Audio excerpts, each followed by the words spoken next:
1, 2, 3, 4. When I turn my radio dial, all I hear is pop country. Those corporate jerks sure get on my nerves. That ain't country to me. Now it burns when I pee. It burns when I pee. That's what Nashville did to me. So let's take a piss on the Nashville Music Fest, 'cause now it burns when I pee.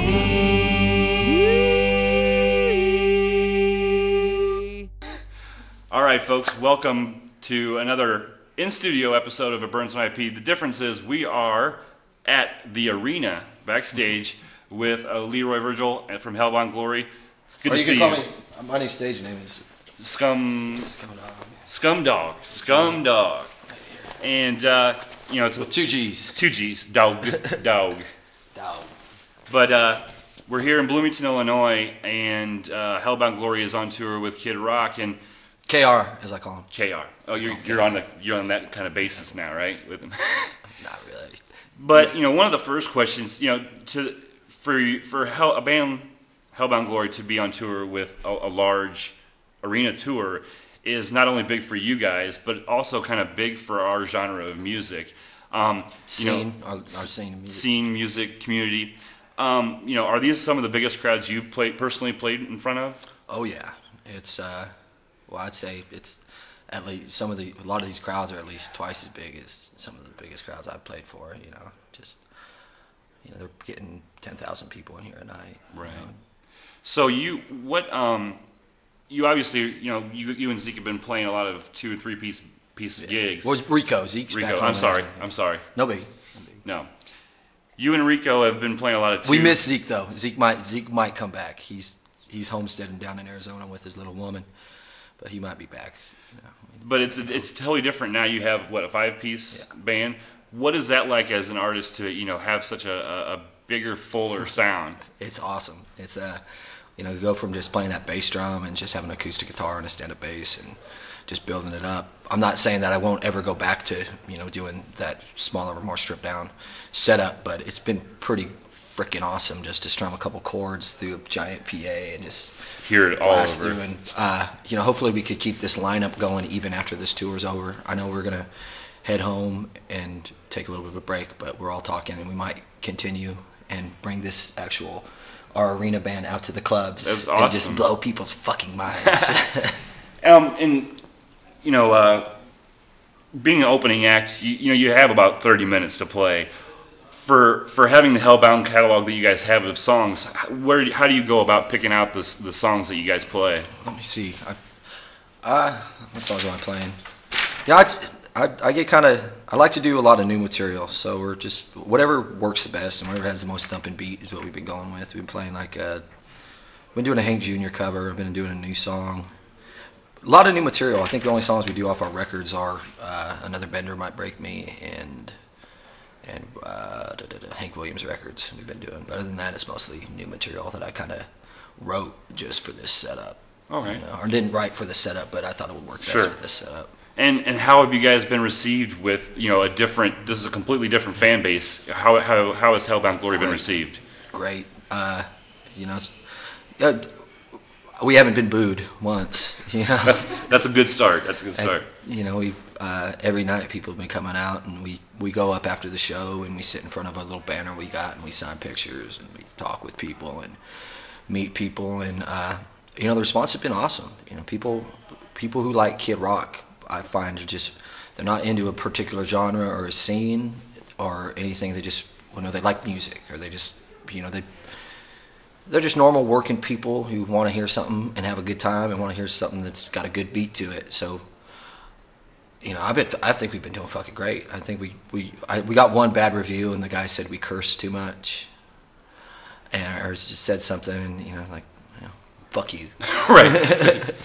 Kid Rock's been fucking super cool to us. He's just gone out of his way to make us feel comfortable and there's no reason we should be on this tour other than the fact that we're pretty fucking good. We're not bringing out big crowds. We don't have a bunch of money behind us or anything. It's just I guess he heard something in our music and wanted to share it with his fans. And you guys did the boat tour. That's when you first met. And so when you got the call, what was it like when you got the call to get the chance to be on this tour? On this tour, well, I got a call on my way to the grocery store, and it was just my manager, Darren, my high-powered manager, said, "Would you be interested in opening up for the first leg of the Rebel Soul Tour?" And I said, "Fuck yeah, are you kidding me?"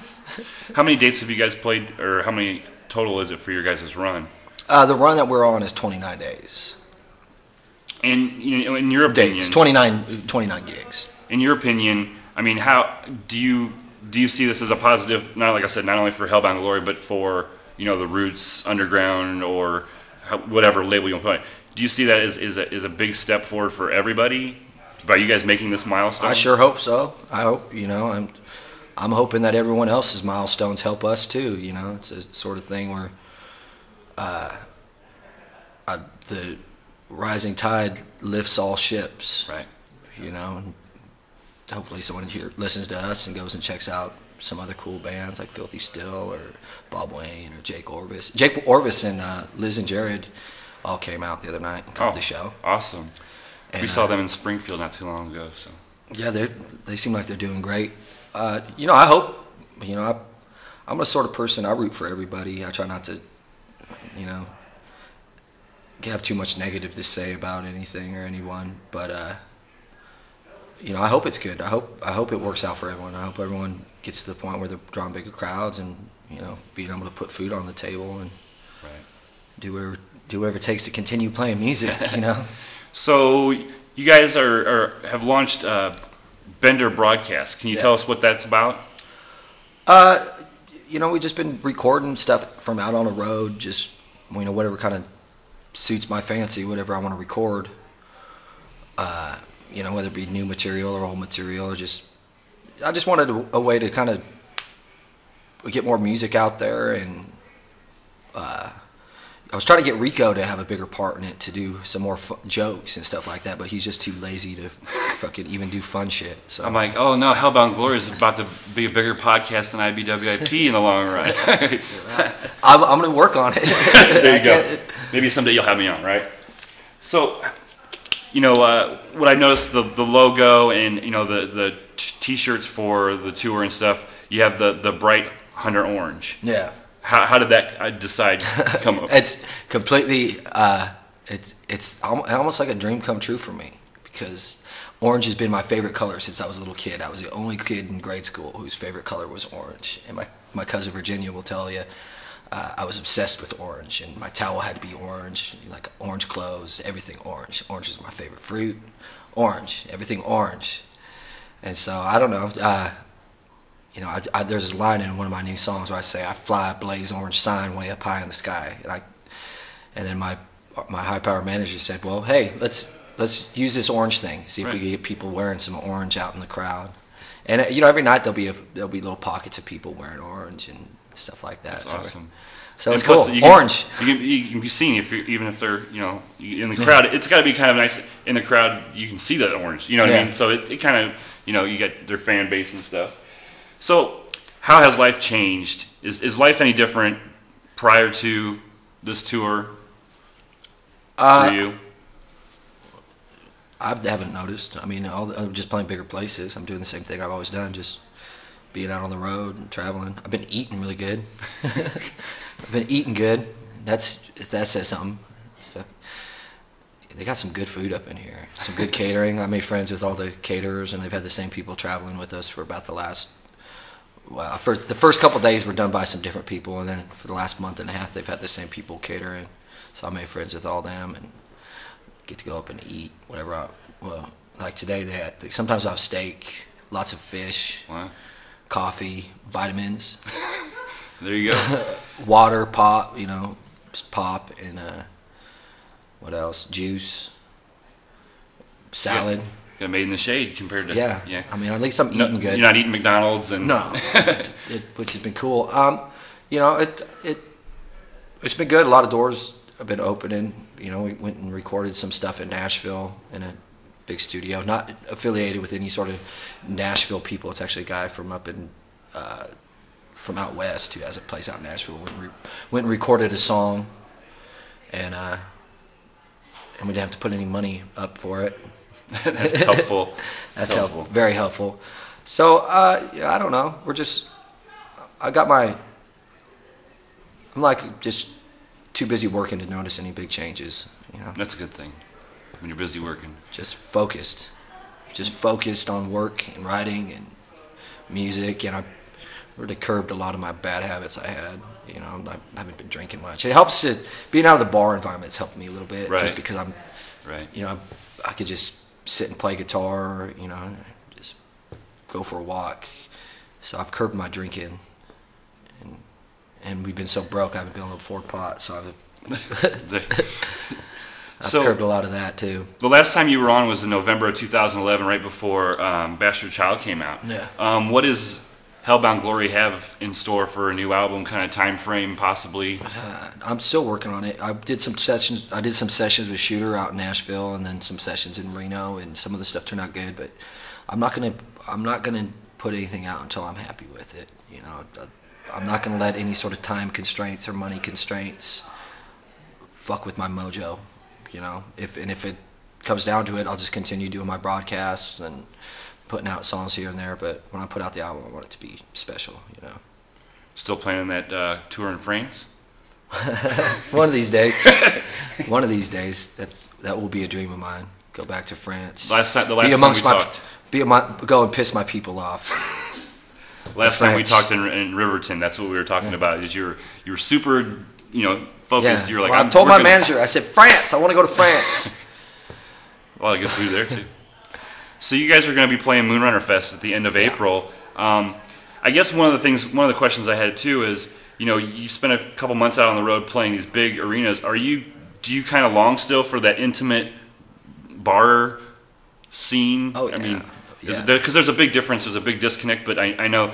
I mean, is that something you're looking forward to going back to? And I love this arena thing, but I'm looking forward to getting back to. I want to take this band and go back to the clubs, and I'm going to be working on building up a fucking show. That's all I got to say. I'm working on building up a show. You know, I've learned a lot. I've learned a lot of stuff out here in the last couple months. I've learned from Bob. I've learned from the people around Bob, and I'm not gonna change. I'm gonna do whatever I want. It's what I've always done. I'm not gonna let Kid Rock change what I do, and I'm not gonna let any sort of scene change what I do. I'm gonna do what I want to do. I'm not gonna do it. Right. But you know, I've got some plans I'm cooking up, and it's gonna be my own style, but it's gonna be a bigger show. Cool. That's awesome. Like I said, you know, being in this environment, there's a lot more connections you make as well, and I'm sure there's quite a few avenues that you have opportunities for now that maybe you didn't have 3 or 4 months ago. Oh yeah, it's been a lot of fun. We went and did that, filmed a little version of a song for that CMT, and that was a lot of fun. I mean, they were actually really nice to us, which is cool, you know. So that was fun, and I know we're talking about maybe getting on some other big shows over the course of the next year, and then I know we're talking about doing a club tour in June, and we signed on with a new booking agent as well. Okay. The same guy who books Kevin Costner books us. Oh, really? Kevin Costner needs a booking? Yeah. That's weird. He has a band. Oh, Kevin Costner's band. See, I didn't know that. I didn't know that he had a band. I thought only Kevin Bacon had a band, but. No, Kevin Costner. I got the same booking agent as Kevin Costner. Awesome. So, I mean, when this leg of the tour's over, rest up a little bit, but not very. You don't spend a lot of time resting. I know.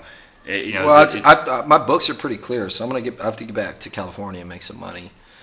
Is the plan. When I get done with this tour, I'm gonna get back to California and make some money, do some dates, maybe just me and Rico. I'm sorry to interrupt. I was just kind of what do you have planned for the next, you know, couple months, 3 months? Well, we got that club tour in June. I'll probably do, like I said, a bunch of dates back on the West Coast, hang out with my wife and my son, and I don't know, maybe go up and visit my stepdad, do some oyster farming, play some gigs. What's been your favorite part of this tour? Or most memorable? Most memorable? I'd say just steady work. Having steady work has been fucking pretty cool. It kind of takes a little bit of pressure off too. Yeah. You know you have to be somewhere. You don't have to go calling people and saying, "Hey, is this still going?" or somebody calling you. Yeah, I'm not gonna show up and there's no one here and the fucking doors are boarded up. You know what I mean? That's been a lot. That's been that's pretty rad. It's been a good couple of months of just working hard and. Well, I know that being out on the road has got its all many different kinds of stressors. But like you said, you might show up in a town and the place will be boarded up, or you don't have to worry about that stuff. You got your manager, of course, but it's definitely got to take a load off. And I don't got to worry about my next meal either. There you go. Did they just tell you when it's time to eat, huh? Well, I mean, there's just food. Anytime, there was a couple weeks where I didn't eat much when we had 2 weeks off, and it was like I wasn't eating, and I have no money to eat. But whenever we got show days, we've been eating good. Rico's been putting on some weight. He's awesome. He's nonstop over at the catering. All right. Well, Leroy, as always, it's a pleasure to see you, man. Hey, man. I'm really looking forward to seeing wait till you see us up on stage. My scumbag persona has come out in the morning. Well, I've been out on a bender since I can't remember, and lately it's starting to show. Well, the lines on my face is showing my age, and my mind's beginning to go. Yeah, I'd quit right now, some way, somehow, reverse the damage I've done. But I was onto my face, and it's far too late to stop a bender once it's begun. Another bender might